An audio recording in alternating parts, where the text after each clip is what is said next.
New reporting shows the U.S. military is rebuilding an abandoned base in Puerto Rico, just a short flight from Venezuela. Runways are being repaved and staging areas expanded, signaling long-term planning that Washington insists is just about counter-narcotics. But experts are speculating that the scale suggests a new phase of U.S. power projection in the hemisphere. I'll have the details.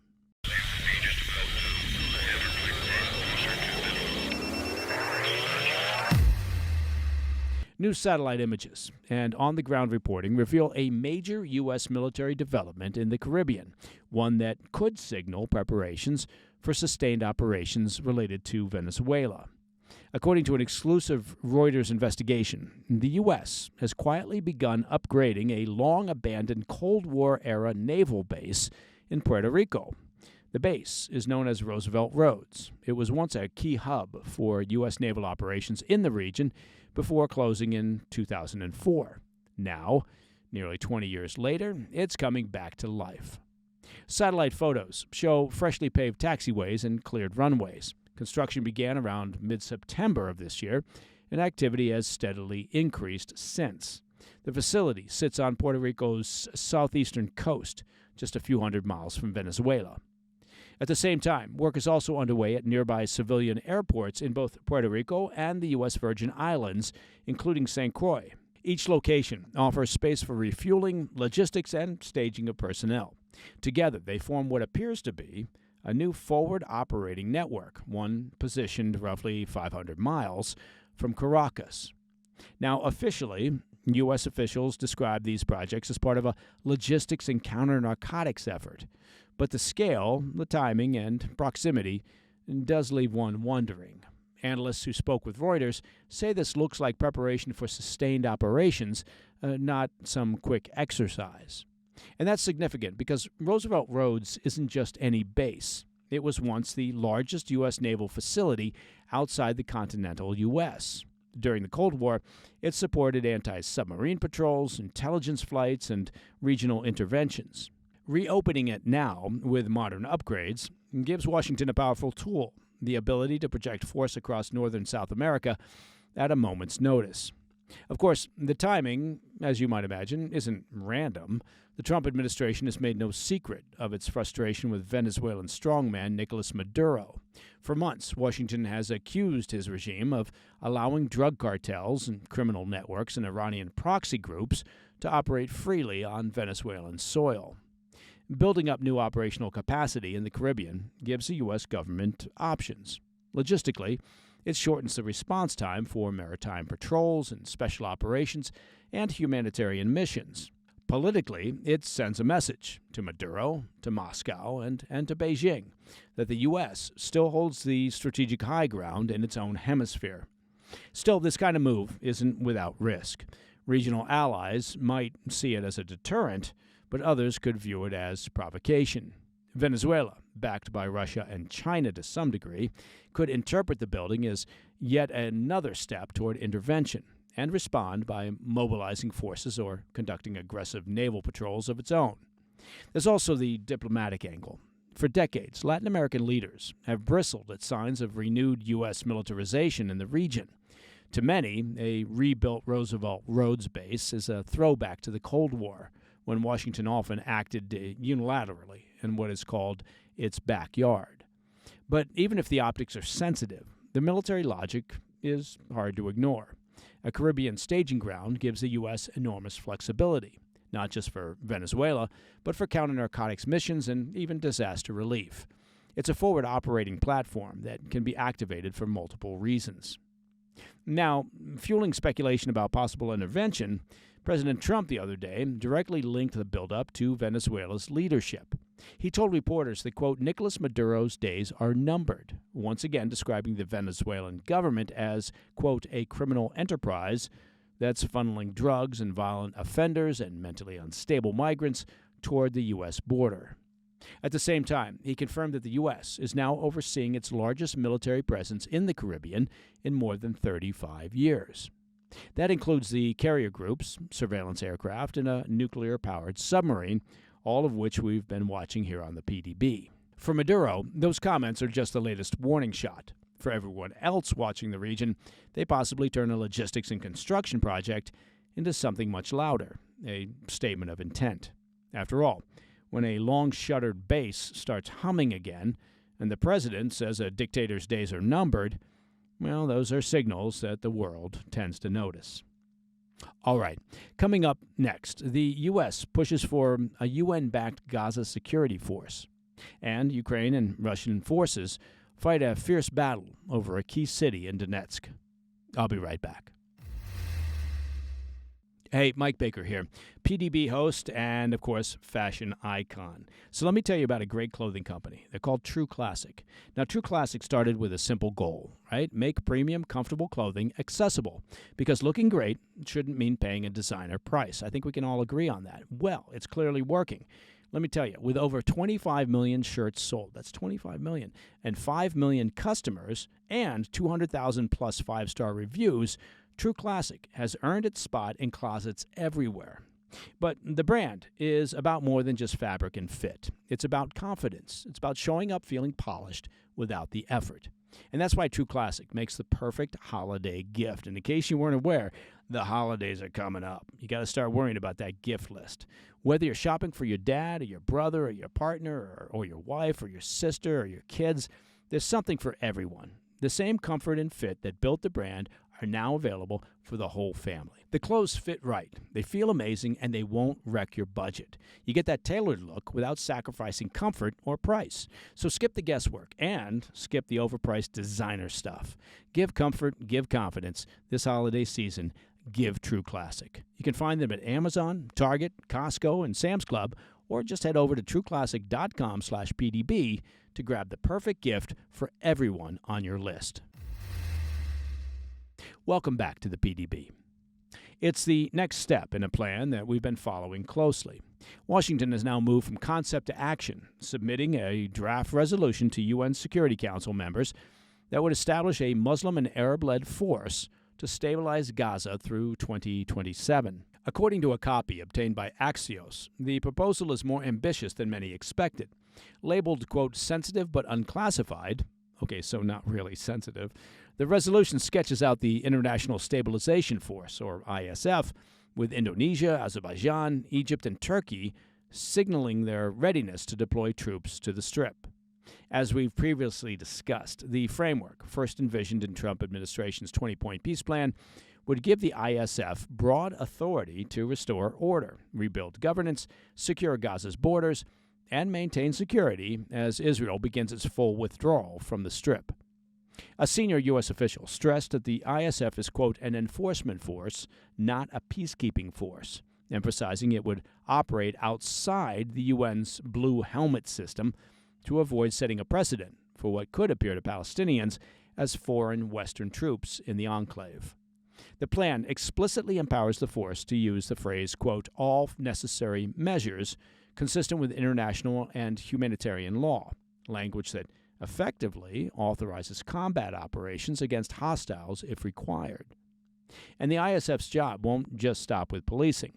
The draft tasks the force with overseeing Gaza's demilitarization, dismantling Hamas's tunnels, destroying Iran-backed rocket supplies, and preventing the formation of terror groups. The draft allows the force to take on, quote, additional tasks as necessary in support of stabilization, giving ISF commanders the flexibility to respond to any new threats as they emerge. The resolution envisions the force deploying under a unified command approved by the Board of Peace, a transitional body chaired personally by President Trump and working in close coordination with Israel and Egypt. The first troops are expected to arrive as early as January, in phases that would mirror Israel's gradual withdrawal from the remaining half of Gaza that it still controls. As for any U.S. renewal or modification of the draft, that would require consultation with Israel and Egypt and the UN Security Council. It's a safeguard designed to keep regional players directly involved in the mission's evolution.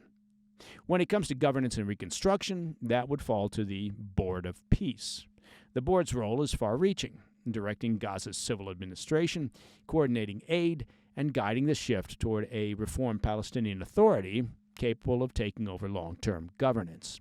The board will also oversee a technocratic Palestinian committee responsible for managing day-to-day services, effectively replacing Hamas with an apolitical local authority. Humanitarian aid will flow through vetted groups like the UN and the Red Cross, but with strict oversight. Any organization caught diverting or misusing aid will be permanently banned from participating. According to U.S. officials, the Board of Peace could begin operating even before the Palestinian Committee is fully formed, ensuring that reconstruction and aid distribution begin without delay. Officials in Israel who have reviewed the draft says it closely aligns with Jerusalem's position. It places Hamas's demilitarization at the heart of the mission, which has been a core Israeli demand since ceasefire talks first sparked many months ago. Negotiations at the UN are expected to unfold over the coming weeks, with Washington aiming for a Security Council vote before year's end. If approved, the ISF would mark the first major international deployment under Trump's Gaza framework, in a pivotal moment in reshaping the Strip's post-war order. Now, not to pour cold water on talk of peace and stability, but if I could just point out a real fact here. This ISF plan doesn't amount to anything unless Hamas agrees to follow through on the commitments to disarm and to give up a governance role in Gaza. Unless they do that, all of this is, well, frankly, meaningless. Okay, shifting to the war in Ukraine. Fierce fighting between the two sides continues in the ruins of Pokrovsk. That's a city that Moscow has spent more than a year trying to capture. Its fall would cut off supply routes, sustaining Kyiv's eastern front, and open the road from Moscow to Ukraine's last major strongholds in Donetsk. Ukrainian commanders say the fight has turned into a street-by-street grind. Kyiv's reinforcements have poured in, special forces among them, in an attempt to hold the line. Across the battlefield, Russia claims it's tightening the noose, boasting that troops have cleared dozens of buildings of Ukrainian troops and are closing in. But Ukraine counters that claim, insisting the city's defenses are holding, even as Russian artillery continues to pound the city. Amid these conflicting accounts, it's important to point out that Reuters, for an example, was unable to independently verify the battle reports from either side. Now, if Moscow does manage to take Pokrovsk, it would get something it hasn't had in months, and that would be momentum. The city sits on the road to the last two major cities in Donetsk. That's a region that the Kremlin wants to capture in its entirety. But since capturing Avdiivka in early 2024, and for all the Kremlin's talk of frontline gains, Russia hasn't seized another major city since then. Its offensive, instead, looks more like a crawl than a breakthrough, trading bodies for mere inches of territory in what has all the appearances of a World War I stalemate. Satellite mapping from Ukraine's Deep State project shows Russian units pressing deeper into the city's outskirts, but large sections remain gray zones, in other words, uncaptured ground. Even Russian military bloggers are cautious of reports from the front line there in Pokrovsk. Rybar, one of the most prominent, admitted that while Moscow's control is expanding slowly, quote, a complete clearing of the city is still far off. Ukrainian President Zelensky conceded that Pokrovsk is under severe pressure, but said his troops remain in control of all districts. He visited soldiers about 20 miles north of the front, where Ukrainian forces are mounting a counteroffensive of their own, a reminder that, even on the defensive, Kyiv is still capable of striking back. And that's evident far from the front lines, as Ukraine continues its campaign of bringing the fight deep into Russian territory. On Tuesday, 2 long-range drones slammed into an industrial site in a region north of Kazakhstan, nearly 800 miles from the battlefield. Local Russian officials said both drones were shot down, but hours later, the city's petrochemical plant, a facility that produces rubber and aviation fuel for the Kremlin's war machine, reported an explosion that collapsed part of its water treatment unit. Notably, this was the first time that the plant had been targeted by Ukrainian forces. The strike was the latest in Ukraine's sustained campaign to choke off Russia's war supply chain, hitting oil refineries, defense plants, and technical hubs that feed Moscow's military effort. Each strike has the ability to chip away at Putin's industrial base and also to rattle civilians who once believed that the war was just something far away from home. All right, coming up in the back of the brief, an era in American politics comes to a close. Dick Cheney, the vice president who defined much of U.S. policy after 9/11, has died at the age of 84. I'll have those details when we come back. Hey, Mike Baker here. Well, you may have noticed, it's now November, and that means, of course, you got to get ready for Thanksgiving. Am I right? Look, the nice thing about Thanksgiving, one of the great things about Thanksgiving, is that it's one of the few times of the year when we can all slow down just a bit, right? Gather as families and remind ourselves of what we're actually thankful for. And remember, look, here's a pro tip. Don't talk about politics or religion or taxes around the Thanksgiving table, because it's all about gratitude, not just for the past, but for the future. And the excellent team at Tri-Tails Premium Beef, they understand that. You have to check them out. They're a fifth-generation ranching family in Texas, raising cattle the right way and shipping it straight to your door. The best-tasting steaks and beef you're ever going to have. And in time for the holidays, their Thankful Box was built just for this season. Delicious beef to feed your family and create the kinds of comforting meals that build a legacy. And let's be honest, no one, and I mean no one, is going to be upset if there's a little less turkey on the Thanksgiving table and a little more beef. So find it now at trybeef.com/PDB. Again, that's trybeef.com/PDB. In today's Back of the Brief, former Vice President Dick Cheney passed away on Monday at the age of 84, closing the book on one of the most influential and controversial public service careers in modern U.S. politics. Cheney, who served as vice president under President George W. Bush from 2001 to 2009, died from complications of pneumonia compounded by cardiac and vascular disease. That's according to a statement from his family. He's survived by his wife Lynn and daughters Liz and Mary. And he leaves behind a legacy that redefined the vice presidency, American foreign policy, and the role of the executive branch in the post-9/11 era. Cheney's lifelong career in public service spanned decades, beginning in earnest with his early work in the Nixon administration, where he first served under Donald Rumsfeld at the Office of Economic Opportunity. Following Nixon's resignation, he held various roles in the administration of President Gerald Ford, eventually ascending to the position of White House Chief of Staff in 1975 at the age of just 34, making him the youngest person ever to hold that title. Imagine being the White House Chief of Staff at the age of 34. He then went on to serve for a decade as a U.S. congressional representative for Wyoming before returning to the White House in 1989 as Secretary of Defense under President George H.W. Bush.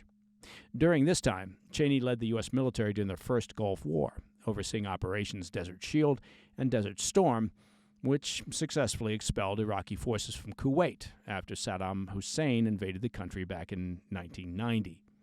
Following his stint as Secretary of Defense, it appeared Cheney's life of public service had come to an end. From 1995 to the year 2000, he was the CEO and chairman of Halliburton, one of the world's largest energy service companies, specializing, of course, in oil and natural gas.